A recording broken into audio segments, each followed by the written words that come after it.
Dear friends, ఇక్కడ లిన్స్లో సిటీలో ఉన్నాము. ఇక్కడ ఒక పెద్ద పిల్లర్లా కనిపించింది.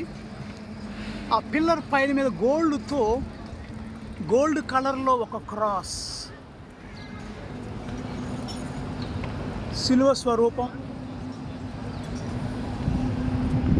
పైన ఒక చక్రంలా కనిపిస్తుంది. మరి అది దివ్య సప్రసాదమో మరేంటో నాకైతే తెలియదు. చేతిలో మాత్రం సిలువ స్వరూపం, ఒక పెద్ద పిల్లర్స్ లాగుండి,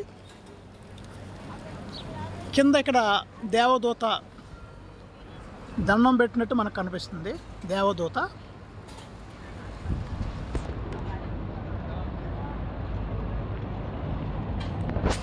మధ్యలో క్రవొత్తి, ఇక్కడ కూడా ఒక దేవదూత దండం పెడుతుంది. అంటే బహుశా కార్పుస్ క్రిస్టి, మరి పురవీధుల్లో దివ్య సప్రసాద పండగ చేస్తారు కదా, దానికి జ్ఞాపకార్థంలో ఒక పెద్ద పిల్లర్ పెట్టి పునీత సెబస్టియన్ గారు, పునీత ఫ్లోరియన్ గారు కూడా ఇక్కడ ఉన్నారు.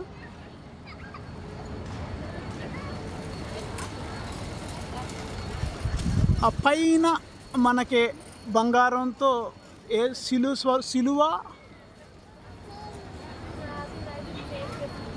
లేకపోతే త్రిత్వం అనుకుంటున్నాను.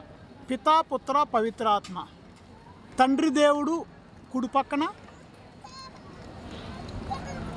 ఈ యొక్క ఎడమ పక్కన సిలువ పట్టుకున్న యేసు ప్రభు, మధ్యలో పావుర రూపంలో పరిశుద్ధాత్మ, పితా, పుత్ర, పవిత్రాత్మ దేవుడు, ట్రినిటీ, త్రిత్వేక సర్వేశ్వరునికి గుర్తుగా ఇదొకటి మనకు సిటీలో మనకి నిర్మించబడింది. ఇది క్రైస్తవ దేశం కాబట్టి ఇలా సిటీ మధ్యలో మరి ఇలా దేవుని స్వరూపాలు, ఆధ్యాత్మిక జీవితాన్ని పెంపొందించడానికి దారిలో వెళ్ళే వాళ్ళు కూడా ఇది చూసినప్పుడు, ఆ పక్కన సిలువను చూసినప్పుడు పితాపుత్ర వేసుకుంటారు, ప్రార్థన చేసుకుంటారు. కాబట్టి ఇటువంటివి మరి ఇక్కడ ప్రతిష్ఠించడం జరిగింది.